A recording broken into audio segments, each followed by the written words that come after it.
the time went by, it reversed. It flip-flopped. I started to like, you know what? We're together. We don't have to have the paper and the rings. We're together. It doesn't matter. But as I started having her mindset, she started having my mindset of, I'd like to make this legit. I don't know. I guess I always joke that I'm missing the girl gene. Like the, having a wedding and doing all that just didn't really interest me so much. But meeting somebody that I wanted to be committed to, and I mean, we just feel like we are.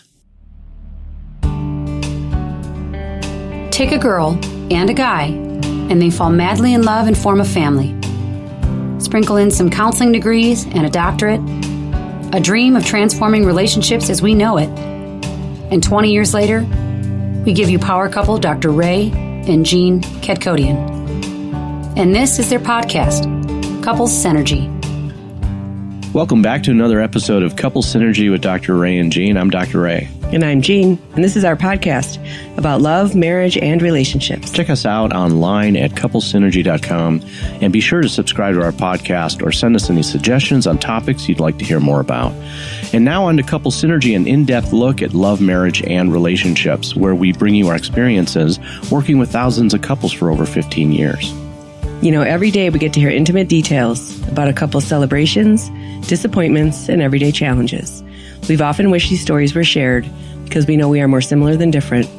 So we've created not only an avenue where we can hear about people's intimate lives, but an atmosphere where people come over to our home pub, pour a drink, and share their stories. People like today's guests, Dan and Caitlin, welcome to the show. Thank you. Thank you for having us. being here. Absolutely. And, this was kind of a pleasant surprise from you guys because you guys reached out to us and wanting to be guests. And just a reminder out there for all listeners, if you do want to be a guest on the podcast, please reach out to us just like they did. And we would definitely consider you. Contact at couplesynergy.com. Yeah. Yeah, so you guys are our very first guest that we didn't ask first, which is awesome. Super exciting for us. Now that we're out in the world. Sweet deal. So why don't we start with, how old are you? What do you do for a living? And how long have you been together? Caitlin here. I'm 30 and I'm a preschool teacher. And Dan and I have been together for 8 years. Well, I'm 32 at the moment. I'm kind of not working. Well, you were, what industry were you in? I was working for Chrysler, manufacturing in Cherokee. Before that, I had done furniture for 10 years. Okay. So I kind of got tired of that and wanted to do something else with my hands, and I just kind of didn't work out at the moment. All right. Figure it out. Cool. Can you tell us the story of how you met? You want me to tell it? Sure. We actually met at a party. I was actually on a date with another guy when I went to this party.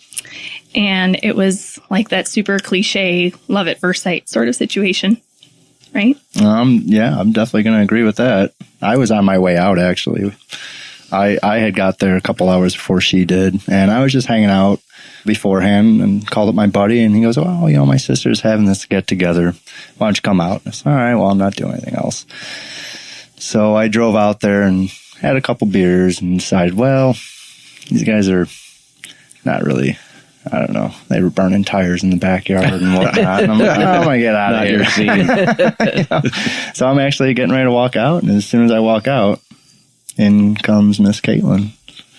And I pretty much tripped over my own feet. I mean, I stopped right there. And my buddy was like, "Oh, hey, how's it going, man? Good to see you." And I was like, "Hey, who's this?" And you were with someone else? Yeah, it was a date. Apparently Dan knew him, and we actually learned through the years that we have a lot of mutual friends that we didn't know we had. Kind of crazy that we didn't meet a long time ago. Mm-hmm. A lot of family friends, a lot of high school friends. Wow. Long story short, it was actually his brother's birthday, and that's why he was there. And his brother was having a little bit too much fun. Maybe that was part of the tires. I don't know. So he decided that he had to go keep an eye on his brother and left her unattended. with me unattended. Wasn't a good idea. So it was a great idea. Was it love at first sight for you too, Caitlin? Yes, absolutely. Really? I actually saw Dan before he saw me as I was pulling into the party. We were getting ready to park, and I saw him standing by the fire. I didn't even see his face. I just saw him from behind, and I was like, oh, I want to talk to him. I bet he's cute. I want to talk to him. And so, yeah, like you said, I was walking into the house to grab a drink, and he was walking out, and it was just like, whoa. Yeah, she came walking in and had her little polka dot dress on, little flat bottom shoes. Yeah. And that pretty smile we see right now. And it was just like eyes locked, and that was it. And then, the guy that I was there with kind of ditched me for a couple hours, actually. Wow. And so Dan and I just hung out and talked and realized that I actually was working with her dad at the time at the furniture store. Wow. Yeah. Small world. He was our repair guy. Well, that made meeting him less awkward. Yeah. We hear that from people that have been together even a long period of time that they knew. Yeah. Right off the bat, they knew. Mm-hmm. Well, and actually, so, we had a really good night. We spent a lot of time, just throwing back a few drinks together and, oh, how do you know John, or how do you know, Tony or whoever, and so towards the end of the night, I go to grab a couple more beers, and it's getting pretty late. It's probably 2, 3 in the morning at this point. And I walk out to my truck and I grab a couple beers out of the back, and I come back in, she's gone. And I was like, no. yeah. I didn't even get a number. Yeah. What happened? A few weeks went by. Did you just Did your leave? date How take did you home or something? Yeah. Well- My date Well, they actually, reappeared. yeah, they had gone back and spent the night in their tent, and I crashed on the couch, and 7 o'clock came, and I fired up the truck and went back home, and a few weeks had gone by, and my buddy gives me a shout, and he says, hey, you remember that girl Caitlin from the party, and really cool girl? And I'm like, yeah, she was really down to earth, old school. And he's like, she would like your number. So I'll backtrack for a sec. My friend John was friends, me and my brother growing up. Well, he was dating a friend of hers, which was like a best friend. So long story short, she calls up, hey, I met this guy. I don't know his name. And Did you try to get her number at all? I had no idea didn't know what who to contact. I didn't. Yeah. So, I don't really do social media. Yeah. Apparently, she had tried to reach out on Facebook, and I never even saw it. But I got that phone call when I was at work a few weeks later, and my buddy's like, yeah, this is her number. She wants you to give her a call. And I'm like, cool. You're hunting him down. I truly was. I went home. Like he said, he left in the morning, and I heard his truck leave, and I woke up and I was like, instant regret. I was like, oh my gosh, I didn't get his number. I don't know his last name. Like, oh my gosh, what am I going to do? And so I went home and I grilled my dad. I was like, Dad, I met this guy at this party last night. He says he works at the furniture store with you. Like, what's his last name? Like, I didn't get his phone number or nothing. And of course, my dad was like, I have no idea who you're talking about. And no help whatsoever. So then, I tried to find him on Facebook, and he didn't reply. So, just in conversation with my friend whose boyfriend was at the party, and she goes, oh, I totally know who you're talking about. No problem. I'll reach out to him. It's fine. And so, it was like 3 weeks later, and I was still with the guy that I went to the party with. He was still stage 5 clinger hanging out with me. And so I'm on the phone with Dan. He calls me, and I'm like, okay, I really got to tell this guy to take a hike. Hit the road. Yeah. He's got to take a hike because he wasn't getting it. And so the day that he called me, same day I called up that guy, and I was like, listen, this isn't working out. And yeah. How long were you dating that guy? It was a super casual thing. It was probably only a couple of weeks. We'd gone on a few dates, and he was definitely more interested than I was, sort of thing. Obviously. Yeah. Right. So, yeah. Stage 5 clear. He was. It was. You had some of those. And he, honestly, like, he was truly offended that I broke up with him and started hanging out with Dan, because he knew Dan. Oh. So it was a little awkward. But I it felt worked bad out for us. But it's not like I did on purpose.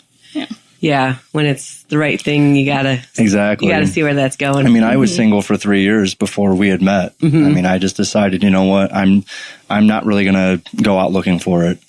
When it happens, it's gonna happen. And it was kind of, like, is it gonna happen? And then all of a sudden, just like that. So you didn't go on a dating app, and you didn't go on social media, Nope. and I didn't text her either. No. I was actually in the garage that night after getting the number. I'd come home from work, and I had just gotten a few new pieces for my motorcycle. So I'm in the garage and I'm tinkering on the bench and I'm looking at my phone and I'm like, is it a good time? Oh, wait, I don't want to seem desperate. I'll put this other piece back on.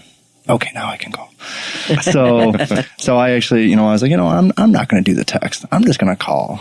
And so I guess that was actually something that was really good to do because it showed initiative to her. And she actually said later on, I'm really glad you called and didn't text. Yeah, I think that's a big problem that we have with technology, that people try to start relationships electronically. Yeah, I mean, it's too casual. There's no real like commitment and putting yourself out there. Yeah. If you're just texting. No risk. Yeah. No risk, right. I figured she took the risk to reach out to find me. I'll take the same and just call her and say, hey, how's it going? Has that been a pattern in your guys' relationship? What's that? That you took the risk and reached out because you also saw him first. I did. Does that pattern follow in your relationship? Like you kind Where of... she's always the one that... No, it's both. Okay. There's certain things that I'm totally like, yeah, let's do this. This is awesome. And she's like, I don't know. And the vice versa. She has her things where I'm like, I'll do it for you, honey. I'll do it for you. So, we definitely have, she's got the level head and I'm kind of more like, I guess, the risk taker. Kind of more like... What are you, a Zender? Right. I guess. Is it the teacher in you too? Yeah, I think so. I mean, when we met, I was getting ready to go to a 4-year. So I had just finished up at community college and I had just been accepted into Elmhurst College. And so that was like, we met in April and, and so that following fall I was moving. Yeah, so after we found each other, then we had like 8 weeks to hang out, fall in love, and get ripped apart. Yeah. We were still kind of in that honeymoon stage for a long time because it was like, this person is really cool to hang out with. I mean, we're very down-to-earth people. We just want to go camping and be outside and go for walks. We're not into hanging out, doing the club scene and all that kind of stuff. So it was really nice. At the time, I mean, we were... 25 and 20...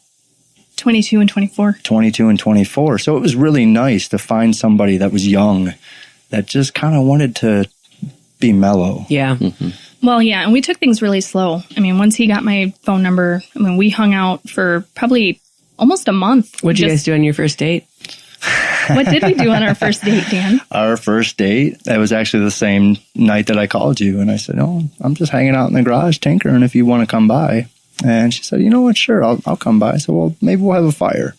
I'm not good at checking the weather. So, of course, it starts drizzling. She gets there, and as soon as she gets there, it starts drizzling out. So I got a fire going, and we hung out. And then I just kind of decided to ask, do you want to go for a ride? By that time, the weather had cleared up a little bit. Yeah. Let's be clear. It wasn't raining when you I was going to say. I'm not that much of a risk taker. But, yeah, he asked me if I wanted to go for a ride. And I was like, not something I would normally do. I didn't grow up around motorcycles or anything like that. And I was like, you know what? Yeah, this feels right. Let's do this. Yeah. And I was kind of gauging like, well, let's see if she's down to hang out and if she's going to trust me or if this is just going to be like, we'll hang out and she's going to take off. Yeah. So I fired up the bike and we went for about a 20-minute ride. Man, what did we do after that when we got back? Well, during the ride, it did start to rain. Oh, that's Don't right. Forget. That's right. We were riding and it started to rain. And he turns and he's like, "Are you okay? Do you want to keep going?" And I was having a blast. I was like, "Yeah, sure, why not? Let's keep going." And so yeah, we rode for probably about a half hour and then came back. And I don't remember what we did after that. I think we were just kind of high on that. I think we were Yeah. You got the butterflies and all them happy chemicals flowing. Yeah. Mm-hmm. So I think we just chilled out and then she left. And that was kind of what we did for a little bit, Every few days or something like that, we'd see each other and just kind of hang out. And that was for the first month. Yeah. So, right? Well, she was, and that was the other thing is she was all about like, well, I'm not looking for a boyfriend. And I was like, okay, if I got a chance at, getting anywhere with her as far as relationship wise, I got to be cool about this. I got to take this slow. So, it was kind of actually easy for me because I hadn't dated in 3 years. So I was kind of nervous about being on a date again and meeting somebody new. And I thought, well, boy, this is kind of perfect. We can just take this slow and I'll just, not worry about trying to get to that status. I just figured, well, let's just be good friends. And just when did hang you out. guys know you were a couple? So one day, after we were hanging out consistently, I'd come over and met the family. And one day we were hanging out and we were both in their parents' kitchen and I was grabbing a glass of water and she was on the phone with one of her best friends. And she had said something on the phone that just caught my ear. And it was her friend asking if we were exclusive. And she had said yes. And I was sitting there pouring my water. And I was like, all right. And how far into the relationship was that? It was probably about a month and a half, maybe. Yeah. Yeah. Those are always weird times, right? Yeah. Absolutely. Yeah. Well, yeah. And at this point, Did you let her know that you heard her? I think a few days later, I was like, so I heard you on the phone with your friend the other day. I said, what's that all about? She said, well, I kind of like you, so I was like, just to keep you around. So you do want a boyfriend now? She goes, yeah, I think I'll keep you. So, no, okay. Now, you didn't live together at this time. No. So shortly after this, she was already going back to school. Mm-hmm. And, she was going to Elmhurst. Before we had met, she was already, set to go to Elmhurst. Everything was going really good. And, we just said, you know what, we'll get through this. We'll figure this out. How far is that from where you live? About an hour away Okay. from where I was at the time. So then it kind of went from seeing each other every day and, falling in love and all that kind of stuff to, okay, well, have fun at school and I'll see you on the weekend.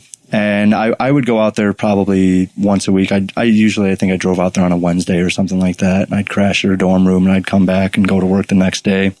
We did that for the whole school year. And I would come home every weekend. And then it just got to the point where I was like, okay, I wasn't enjoying living out there and being apart. And it was just so much back and forth driving. I wasn't even getting that like quote unquote college experience where I was hanging out on the weekends, near campus. And, so it just made more sense. I ended up transferring to Rockford University to finish my degree. And that's when we moved in together. Yeah. Okay. So she did school for a year. And then, the next summer we had gotten an apartment together. And we've been together ever since. At first it was kind of nice. It was like, oh, cool. I got my freedom and I got a girl, And then it started to get really hard. Yeah. Not seeing each other. But once we got our first place, then it was starting to learn everything about each other. So did you have a conversation about that, about moving in together and getting a place? Mm-hmm. Yeah. Oh, yeah. I think we both were tired of me living so far away.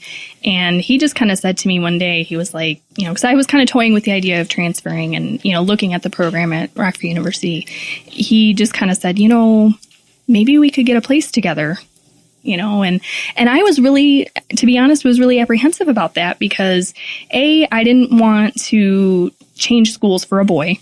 I had a really hard time coming to that because school, I made it very clear to him that school was really important to me. It was my first priority. And, so I looked into the program and decided that it was going to work out for my, future. He suggested, looking for an apartment together. And I said, well, that's great and everything, but I'm going to school full time. Financially, I'm not going to be able to, pay To half. afford it. Yeah. Mm-hmm. And, he really, at the time, he really stepped up and said, well, I can take care of the rent. I knew that her school was very important to her, and I didn't have that opportunity to do that, and I really wanted her to still be able to do that. So before I had asked, I obviously went through all of my bills and the logistics of everything and realized that I could do everything on my own. And it was basically like, do you want to get a place together? No strings attached. Like, you don't have to be on the lease. If this doesn't work out, you can move back. I already felt like she was doing a really huge thing transferring from her school back to Rockford for me. Were you living on your own at the time? No.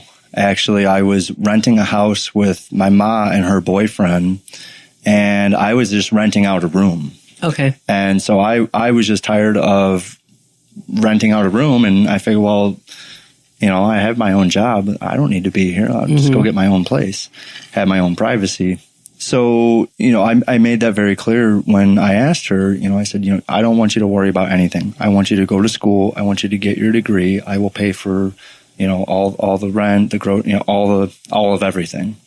And she said, okay, you don't have to do that. Are you sure you want to do that? And I said, yeah, you're leaving you're kind of making a lateral move with your career for me, so yeah, I will definitely, I don't want you to be stressed out. I want you to go to school and get your degree. And it was worth that risk, even if it didn't work out. Absolutely. Absolutely. I mean, by then we already knew that we really wanted to be together because we had gotten along so well and had so much chemistry before she had left for school.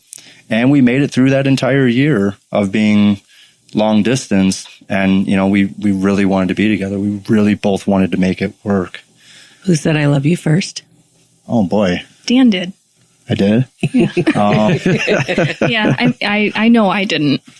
You did, for sure. Do you remember? Kind of. It was a long time ago. I think it was just more understood. I think we both showed each other that we cared very deeply for each other. Just the, hey, come move in with me. Everything came so natural. Right. Nothing felt weird. When you have that new relationship with somebody and you have all that first time stuff and it's like, we'll see. For us, it wasn't like that. It was like, it was like we were together for years already. Yeah. So nothing really was like scary. Yeah. Do you know who said I love you first with us? I don't remember. Oh, hey, that makes me feel a lot better. Yeah, I don't remember. And we started very similar to you guys. Like when we knew, we just knew. Yeah. Yeah. Yeah, we moved pretty fast in a relationship. I don't know the answer to that question. Yeah, I know. So this is 7 years ago. 8. That we're talking about moving in. Oh, yeah. Right? Yep. Because a year in school, Yep. and then, so 7 years ago. And then, so since then, you guys have any thoughts about getting engaged and married and, those Boy, that's stages? the $1 million question. Yeah. It really is. Well, for the record, Dan has asked me more than once. How long ago? Twice. He's putting up two When fingers. did you do first? 2015. I had just graduated from university. Yep. And as a graduation gift, my older brother was like, come out to California and come to Yosemite. Let's do a big camping trip. And so I was like, yeah, I'm going to go do that. And so I was gone for 10 days. And apparently that was enough to convince him that he couldn't live without me any longer. And you guys were 3 years together at this point? 2, 3? That would be 4. 4 years. Yeah, we got past the 3-year mark. Did you have a ring? I didn't, and I actually felt really bad about that. And that was actually, she had come home from her trip, and I missed her every single day. I mean, most guys would be like, yeah, 10 days bachelor time, and I was like, those are guys not in good relationships, just so you know. Yeah. Right. I'm like, well, my buddies are all like, what, you don't want to do this? You don't want to? I was like, no, man, I just kind of want to wait. Yeah. I'm waiting for her to get home. So she had come home, and I remember, I picked her up and we're walking upstairs. She's bringing her bag upstairs, and we're hugging and we're reuniting. And I was just like, well, now is good a time as any. I'm just going to say it. I sat down with her, and I didn't do the traditional get down on one knee kind of a thing. Obviously, I didn't have a ring or anything, but I really wanted to ask. So I just decided, I sat down and I said, I've been doing a lot of thinking, especially while you were away. And I said, I apologize. I'm not prepared for this. And then I just asked. And what did you say? I said yes. I said, of course I want to be with you, forever and ever and ever. I guess for me, I've been always so goal oriented with getting my degree and getting into teaching, and getting married was just never something I really cared to do. I don't know. I guess I always joke that I'm missing the girl gene. Like the, having a wedding and doing all that just didn't really interest me so much. But meeting somebody that I wanted to be committed to, and we just feel like we are, I guess. So, yeah. Everybody's like, you guys married? No. Well, how long you been together? 8 years. I'm like, well, what are you waiting for? Well, obviously, I mean, you asked the question. She said yes. Yeah. Yeah. So what happens after that? You just table it? So here's what happened. Kind of. It kind of went back and forth. You know, we're together now 8 years, and this was about year 4. And it was kind of funny because at the time, I was the one that, you know, wanted to get married. And, you know, she said yes, but it wasn't like we had to get married. You know, she didn't really care if we did or didn't. And then as the time went by, it reversed. It flip-flopped. I started to like, you know what, we're together. We don't have to have the paper and the rings. We're together. It doesn't matter. But as I started having her mindset, she started having my mindset of, I'd like to make this legit. Yeah. What's your version of that? Well, yeah. I mean, I definitely, you know, went back and forth in my head. My whole issue is that I have absolutely no interest whatsoever in planning it. Mm-hmm. I always joke that if somebody else were to plan my wedding and tell me when to show up, I will absolutely be there. There are people to do that. Yeah. Well, yes, but you have to pay them. Yeah. And that's, you know, and, you know, then I graduated and, you know, the student loan thing. And so I'm on income-based repayment, and I was always worried that if we got married and we combined our incomes, that the payment was going to go up, and it just seemed illogical to get married and then have less money between us. It just didn't seem to make sense.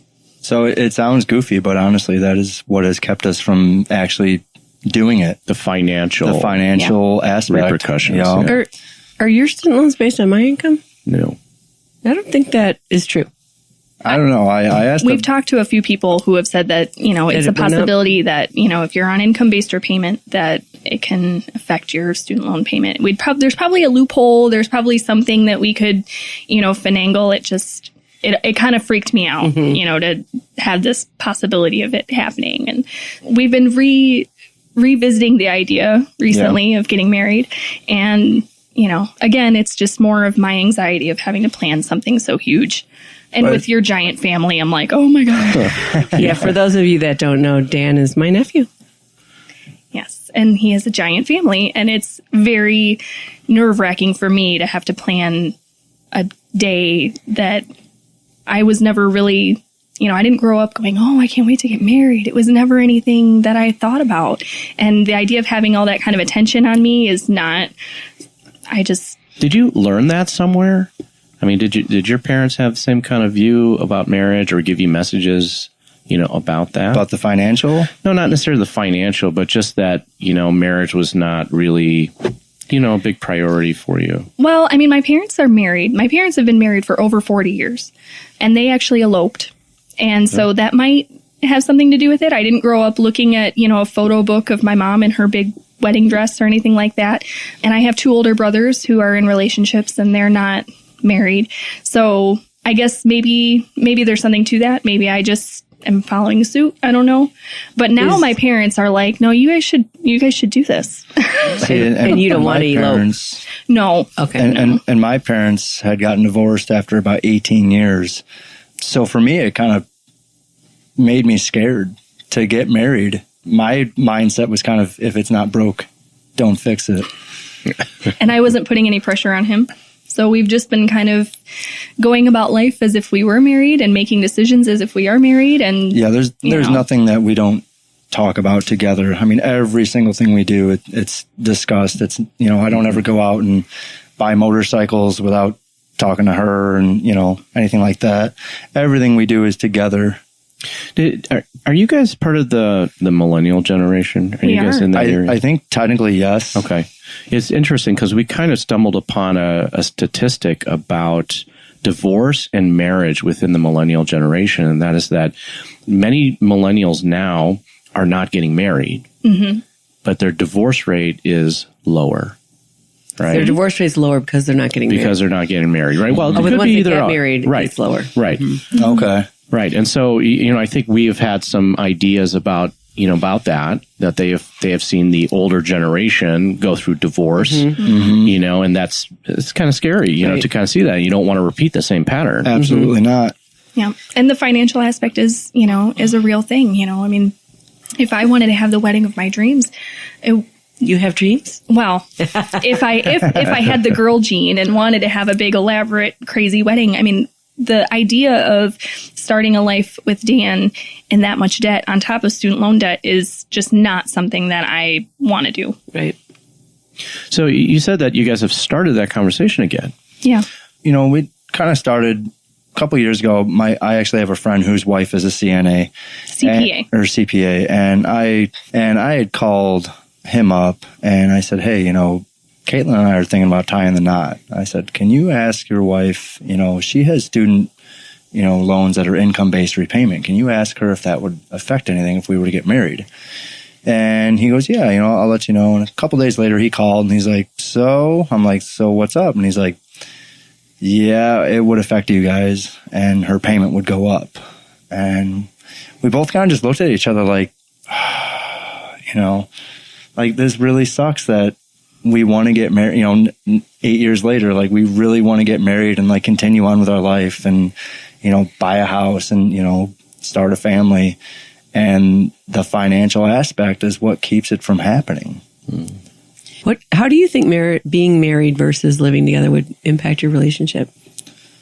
I don't think our relationship would really change. I mean, we're already committed like we are married, But when people don't see my finger or my wedding ring or she doesn't, everybody's like, oh, what's going on? Why aren't you ever going to make an honest woman out of her? Or...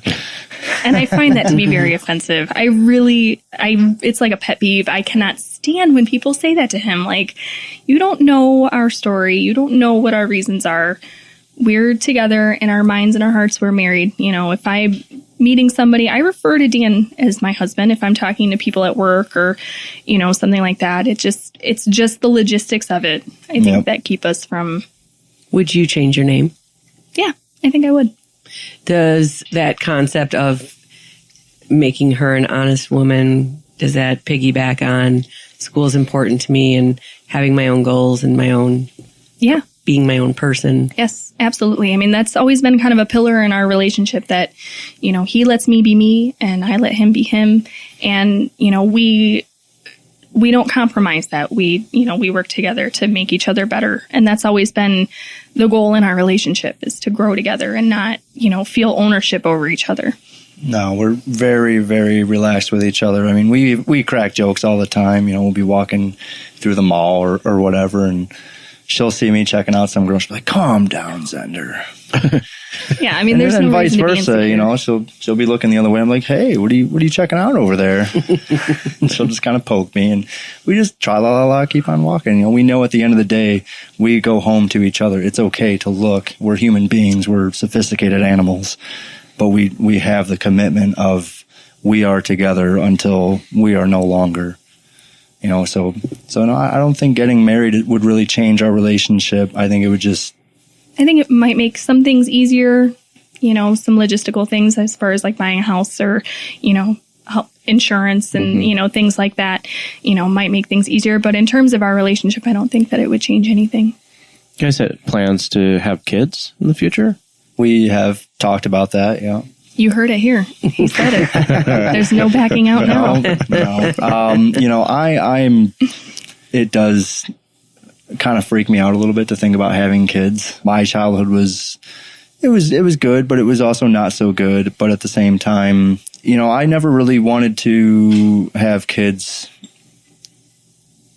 I just never kind of had that thought. And after being with her for so long, that thought grows on you, and that you want to create something together and raise something together in this world. And, it was probably 6 months, a year ago or something like that. She was doing a field trip for her kids, and I had come in and chaperone. And it was that day that it clicked in my head. And I watched her with all these kids all day. Actually, that night we went home and I said, I have something to tell you. And she goes, what? And, it took me a minute to get it out. But I said, after seeing you with these kids all day long, you would make such a great mother. I cannot deprive you of that because I'm afraid and scared and freaked out. That's not fair. So I put it out there that we will definitely do that when the time is right. Did you know that he didn't want kids before that? Kind of like with me and having a wedding, he's kind of gone back and forth with it. I mean, there was a period of time where he was adamant, no way, it's never going to happen.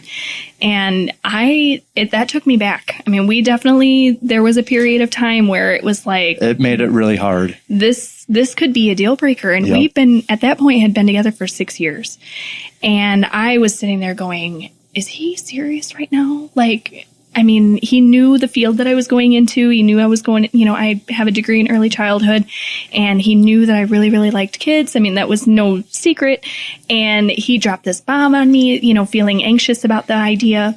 And I just went, oh my gosh, what am I going to do? And, we took a lot of time, and that was a little rocky point in our relationship. But we talked a lot about it. Yeah.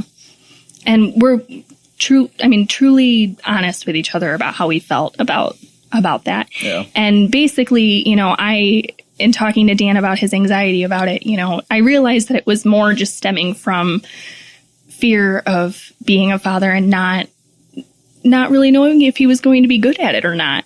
And, I think that's totally normal. I think that most men have that fear. And so we've been working really hard on trying to get over that. Right, Dan? So, yeah, I think that fear is gone. Yeah, I think you have sort of naturally stepped into that role your whole life. right. And that's what made me afraid to do it. Yeah. Honestly, I don't want to get into my family, but I had to take care of my mother and my brother for a very long time, up until probably a few years ago. And so I kind of feel like I already raised a family in a sense. Yep. And I've given myself to other people for the past 15 years, and I haven't been able to have the time for my own life to progress. And then I don't know what happened, whether, they started figuring things out for themselves, or I started actually, wisening up and being like, you can't hold their hand anymore. If you do, you're never going to have your own life. Right. And then once I kind of started letting go and they started doing things on their own, I was able to, realize that it is something that I want to do. When I'm not having to worry about everybody else's stresses except for ours and what's in our family under our roof, it's a completely different story. Mm-hmm. So you think you're going to be a good dad now? I think I will. Yeah. I know he will. So what was the second time you asked her to marry you? I don't remember that one, to be truthful. Remember the first time. I don't remember the second. I think the second time I was just kind of like, Come on, are we going to do this? Yeah. Are you still okay with this? Oh, you are? Okay. Well, I'll ask you again another couple of years. And no ring yet, right? No. You ever thought about buying a ring? Maybe that would make it a little more official. Well, money's a little hard to come by. It kind of always has been. It's been an up and down roller coaster. And that's, unfortunately, it shouldn't be the aspect that keeps us from getting married, but unfortunately it is. We officiated a wedding last weekend, and she did not have a wedding ring. Yeah. Because they couldn't afford it. Well, we actually thought about doing tattoos around our fingers for our wedding bands. Oh, yeah. And, I kind of always said, that's all the ink I need. I don't need any paperwork. That's never coming off. And I think it'd be a lot cheaper than some diamonds. And for the record, I mean, I am not, it's just not something that I'm like, where's the ring, Dan? Where's the ring, Dan? Like, we've been together for so long. Yeah, we've been together for so long that it's just not necessary. Yeah, we already feel necessary. married. Yeah. Like I said, neither one of us is going anywhere. We've been through a lot of things together, good and bad, and our foundation is rock solid.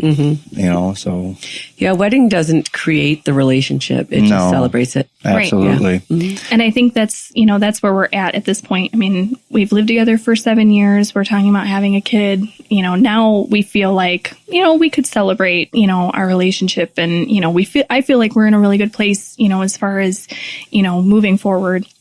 So I think that's why we're kind of reopening the idea. And lately it's, we're sitting here thinking like, why are we letting these student loans keep us from getting married? That kind of sounds stupid. Yeah, if everyone waited Right. till they could afford it, You'd never do Right. it. you'd never have a kid. You'd never do it. Yep. Right. It's just kind of like, you know what? Why don't you just do it? and then we'll figure that out like we do everything else. Yeah, we didn't have a pot to piss in when we got married. Right? Yeah. well, And actually, just the other day, my dad was talking to me about the idea of getting married. And he was like, I really think that you're ready. And this is the first time he's ever said anything to me. I mean, I always knew that he really cared for Dan, but this was the first time that he actually said, I think you guys should get married. I think that you're ready and I want you to get married.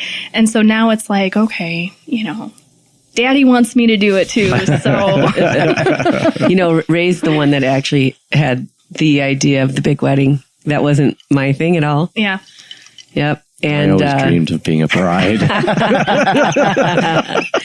and even like the morning, it was like 1 a.m, the day of our wedding, and I called him. I'm like, I'm not doing this. I'm so glad that Yeah, like 1 in We the did, morning. 1 in the morning, Yeah. the night before. Oh, And I'm so glad that was something that was important to you, and that we have, it's a ritual. And when we go through rituals, it just forges something. It's kind of unexplainable. It's unseeable. Mm-hmm. But I'm really glad that you pushed to have that experience. Yeah, the people that stood on that altar back then, 21 years ago now, are gone. Yeah. Those people are completely different than who we are now. Yeah. Right? Mm-hmm. And marriage is something that you have to renew every single day. Absolutely. As you evolve, right? But to have that point in our life where we committed to each other and, had a community to surround us with that, and that celebration was really an awesome thing. Yeah. You remember that day? Absolutely, Was it I do. It was. Of course, I think I was still having kitty cocktails back then. Yeah. Alec was 10, so you were 11? Yep. Yep. Right. So it is having kids and getting married, does that, having a same last name is that a factor at all? What do you mean? Like, if we get married and have a kid and it has her last name? Well, I mean, do you guys plan on having, the kids under one last name, right? yes. Yeah. Okay. So, No, she said she'd change her name. Right. Yeah. Right. Mm-hmm. So that's, is that a factor in the conversation you guys have had about whether we get married or not? No. Okay. No, I mean, when we talked about having kids, I mean, I absolutely want our kid to have his last name. Okay. That wasn't any thought in my mind. So as far as a timeline, you're looking at getting married first before having kids. We'd like to. Yeah, we'd like to do it the right way. That's not the Zender way, though. It's not, but see, that's exactly what I want to do. Is Right. I want to break the mold. Absolutely. So Wanna you guys do have it been right. together 8 years. Yes. Are there any things that you've been through that you would like to share about? Oh boy, there's a lot of things. We've been through a lot of things. Gee, Dan, I don't know. Well, I mean, you probably remember more times that I upset you. So, Well, we don't need to. We don't need to sit here and talk about how big of a jerk you can be. How do you guys resolve conflict? a lot of talking. Yeah. So when we were younger, it was very hard. I said earlier about we made it past the 3-year mark. When we hit 3 years, our relationship got really rocky. It was, at the point where we had been together for a while and the honeymoon stage was wearing off, and we had lived together for a couple years now. So now our daily habits are known, and the little things that were cute in the beginning started to be annoying. That's usually how it works. Absolutely. I mean, that's the funny part about the human brain. You find somebody that you're attracted to and all these little things that are cute and cuddly and whatnot. And then, as you get older into that relationship, that stuff also, it actually flips a 180 on you. And it's like all of a sudden that cute little thing you did was like, boy, that's kind of like nails on a chalkboard. Right. And so you have to really work harder at getting along and finding other ways to make yourself happy other than just the cutesy little things you used to do. Mm-hmm. So when we were younger, our arguments, it was a lot of yelling, and it was a lot of just going round and round in circles and not really getting anything accomplished, because you'd get to the point where, well, this upset me, and then, well, let's bring this up from a few days ago, and let's bring this up from, and the next thing you know, you're not even the whole kitchen you're not even Yes. you're not even solving the issue that you're arguing about. Mm-hmm. Right. So as we've gotten older, we've definitely learned to communicate better. There is no yelling; it's talking, and And it's giving each other time to think about the answer and not be like, hey, I just asked you something. It's, why aren't you responding? So now we don't like to go to bed angry. Every once in a while it will happen. Sure. Sometimes I can be a total butthead and stubborn, and but now I recognize it, and instead of continuing on, I stop and I say, you know what? We can't, we're not getting anywhere. This is not productive. I'm going to go lay down, and we'll try and pick this up tomorrow. And then, we can kind of come back at it and say, I'm sorry about, this, it wasn't even this that bothered me. This is how I feel. And, and then she'll come back and say, well, I didn't know that, well, we talk about it calmly. And at the end of it, it's, I trust you. I love you. We put this behind us. Let's go enjoy the day together. We don't like to sulk in the aggravation. Mm-hmm. We like to talk about it, get through it, and continue on. Are you usually the person that breaks the ice? Nodding your head. Yes. Yeah. He is. Like he said, when our relationship was young and we were living together, it was a lot of drama. And, we're very, very similar in a lot of ways. And, we're both German and Irish, just so everybody, We're very similar in a lot of ways. And for me, my biggest thing was I am not going to be a doormat. I don't want to be a doormat. And one of the things that was most attractive about Dan is that he, is very masculine, and he wasn't afraid of me, which I know that sounds strange, but I was used to dating boys that just did whatever I wanted them to do. And he is not that guy. And he is not that guy. And it took me a lot of, getting used to that he was going to stand up to me. And ultimately that's what I wanted, but it was very hard to get that balance of, compromise without feeling like a doormat. And so, there was a lot of drama, but like Dan was saying, putting a bookmark in it when we're not getting anywhere and coming back to it later, and, saying that to each other, like, hey, we're not getting anywhere. Let's pause this. I love you, but I'm angry. And let's talk about this tomorrow. So you guys had to fight it out to find that middle ground. Oh, right? yeah. Yeah. It was, for probably 3 years, from year 3 to year 6, it was rough, and we always, at the end of it, we always were like, we're going to get through this. We need to figure out what the root cause of this is. The root cause usually has little to do with the relationship. Yep. And everything to do with the past. Absolutely. Yeah, and exactly. Actually her being a childhood educator has actually been a godsend to the whole relationship.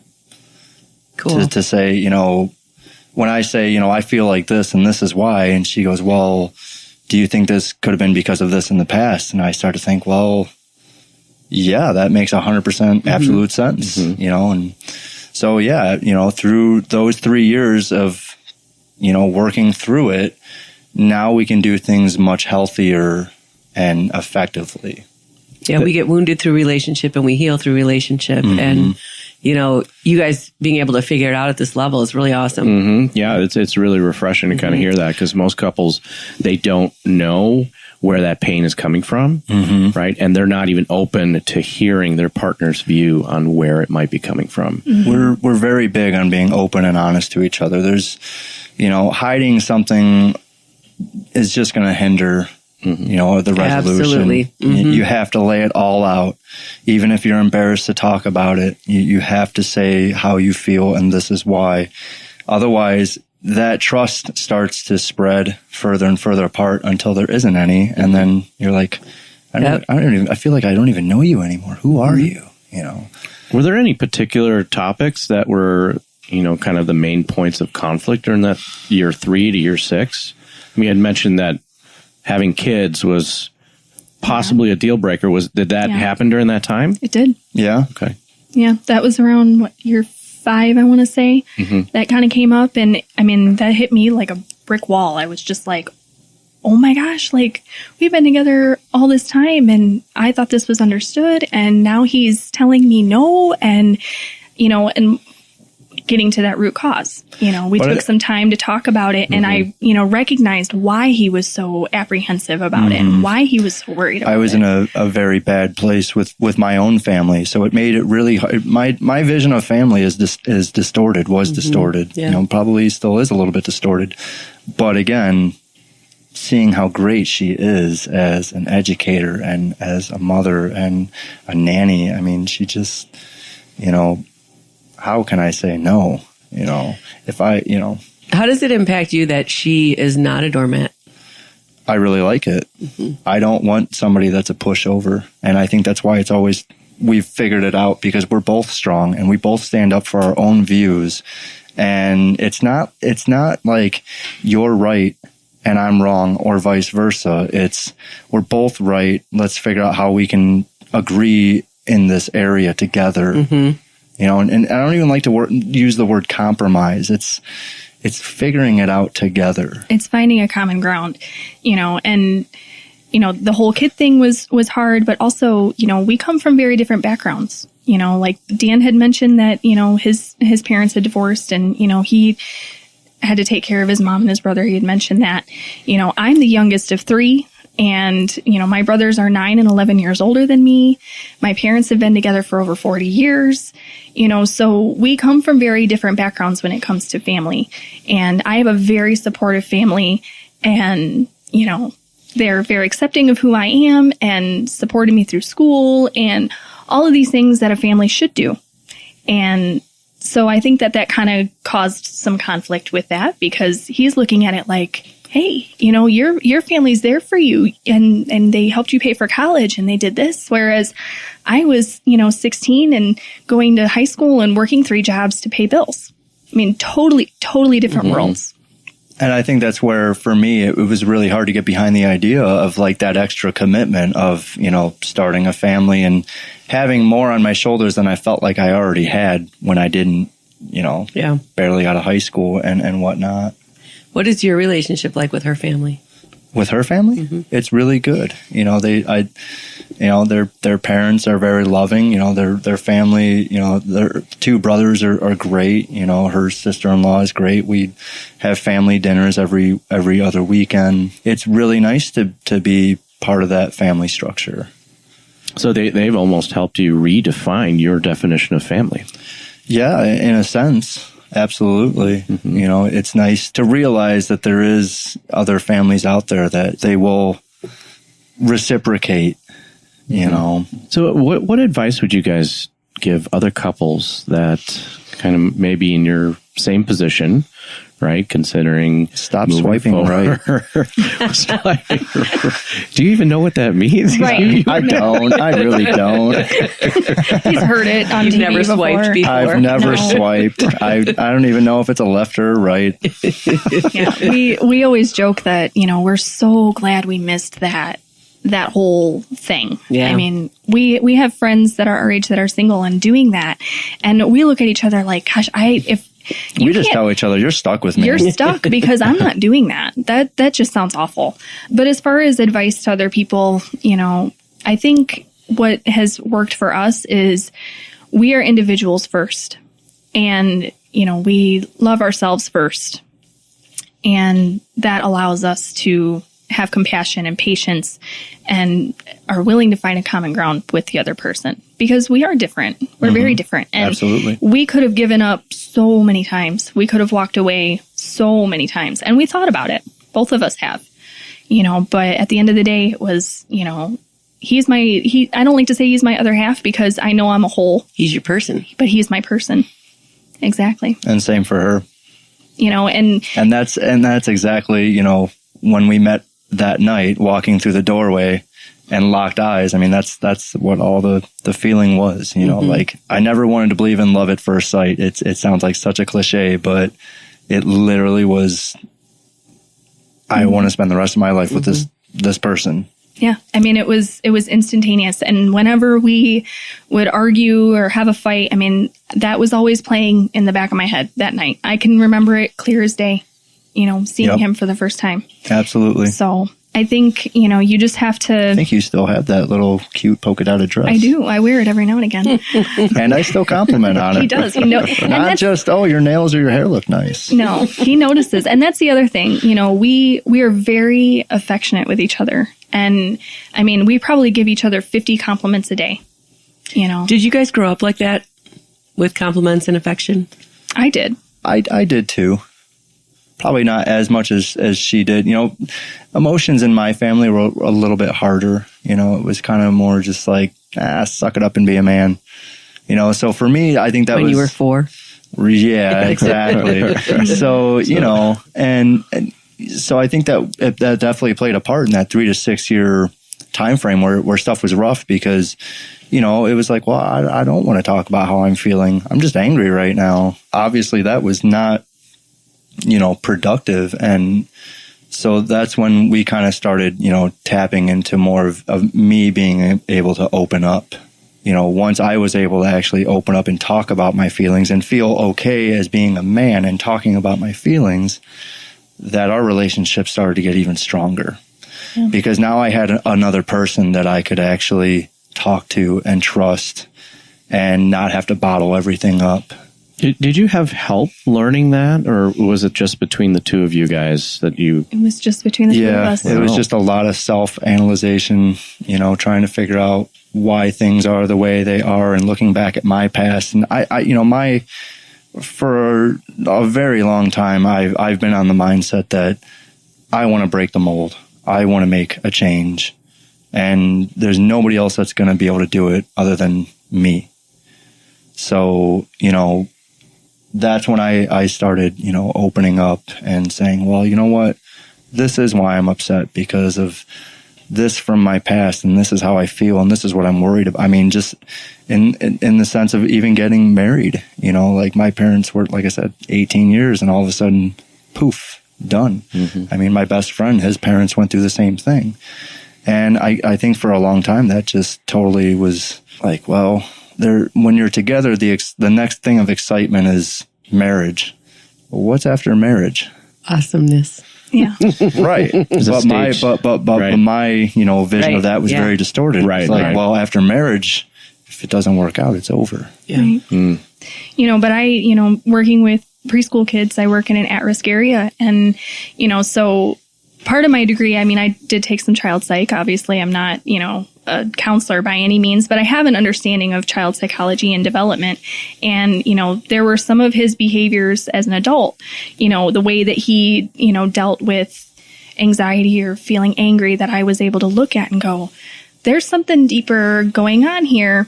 And as I learned a little bit more about his childhood and his past, I was able to ask him questions just using my background. I put my preschool hat on and, asked him questions and said, I think this might be something that we need to, kind of work through. We can, move past this, or, you just need to express this. And, I always kind of kid with him that, if I was a preschool teacher 25 years ago, you would be one of my students 100%. Mm-hmm.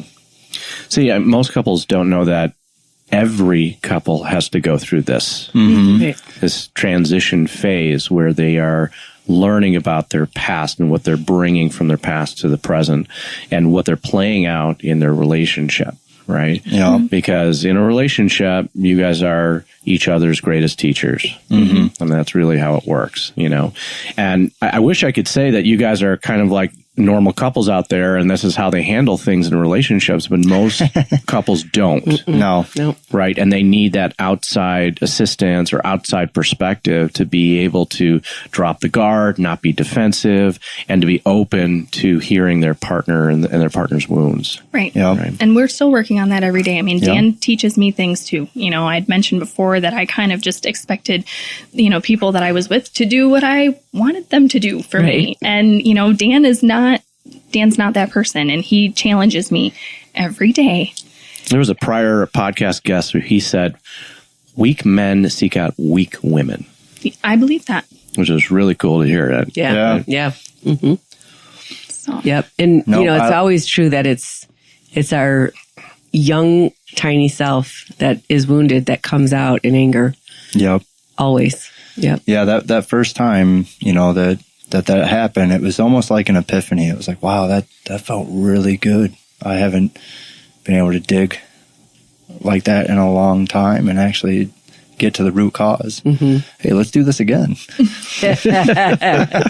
Well, I'm still digging. So. Yeah. Right. It's not always. It ain't over. I don't think you ever quit digging. Nope. No. But You're always learning. It's good to have realization and to keep growing. This reminds me of the video we made that's on our YouTube channel. What's that called? It's about anger, the one we made in Big Oh, the Bend. one about anger. Yeah. Yeah. Yeah, where we talk about that little child. Yep. Yeah. Well, it's not a pleasurable experience. No. Absolutely not. Right? I mean, it's like going to work out with a trainer. You're going to hurt afterwards. It's more like going to the dentist. Yeah. Yeah. Right. Yeah. It's exhausting. It is. It's exhausting. But then once you pull it up and heal it, it's so freeing. Yep. You know? Absolutely. It's a huge weight off your shoulders. Yeah. And honestly, I mean, it's a huge weight off the relationship as well. Yeah. You know, one of the things I think that has benefited you is those 3 years. I tell everybody Yep. about the 3-year mark. I did the you 3 gotta year get too. past the 3-year mark. But before that, when you had years alone, Oh, and you yeah. you could get to know yourself, and you could, you know, become a whole person. So I think some people that don't know themselves and they try to get in a relationship, they can't do this level of work because they don't even know who they are. And that's exactly why I took those 3 years. Yeah, me I mean, too. I was with nobody Yep. for 3 years. Yep. I didn't want to be. I wanted to figure out who I was so that the next time I had a good relationship. Careful got for what it right. Careful for what you wish for. Yeah. Very glad for what I got. I used to tell Grandpa that because I was like, I'm going to be alone because I'm not good at this stuff. And Oh, we tell each other all the time, if it don't work out with you, I'm going to be single for the rest of my life. right, yeah, we say that too. Well, having a healthy relationship is the hardest thing any human will ever have to do. Yeah, It's a lot of work. it's our greatest form of growth and healing, and it's hard work, and it's totally worth it. Absolutely. Yeah. 100%. So, what is it that the other person does that you know they love you? Dan brought me coffee in bed this morning, and that was an act of love because he knows that I love coffee and I cannot start my day without it. So, and he's, he'll get up bright-eyed and bushy-tailed no matter what time of the day, or what time in the morning he wakes up. So he brings me coffee in the morning in the summertime when I'm off. So that's one thing. What about you, Dan? You are very gracious with the compliments. I'm always hearing, honey, you're so handsome. You always make me laugh. And when I can make her laugh after 8 years, I mean, I know I'm doing something right.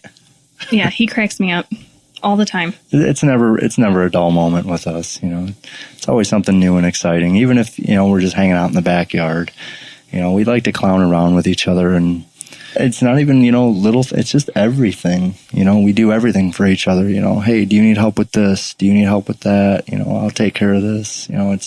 It's all, everything we do, we reciprocate.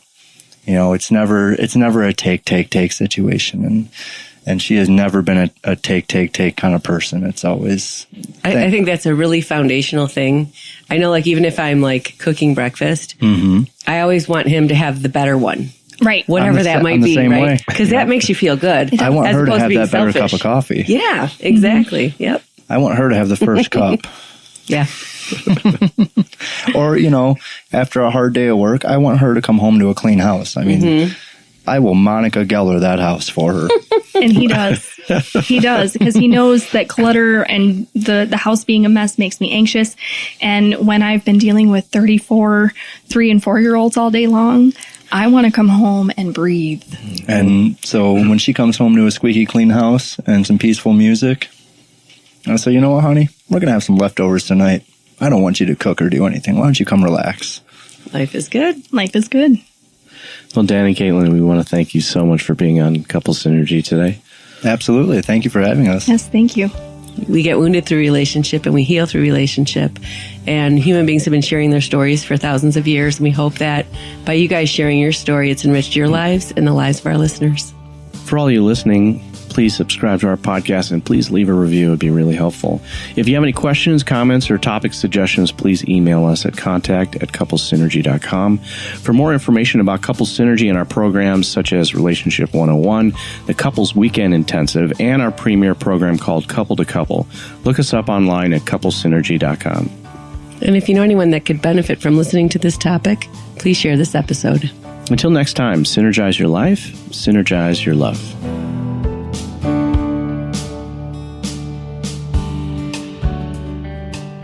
You have been listening to Couple Synergy with Dr. Ray and Jean Kadkodian. Couple Synergy was recorded, edited, and produced by Dr. Ray and Jean Kadkodian. Voiceover and music entitled Breathe and Let Go was recorded and composed by Gina Gonzalez.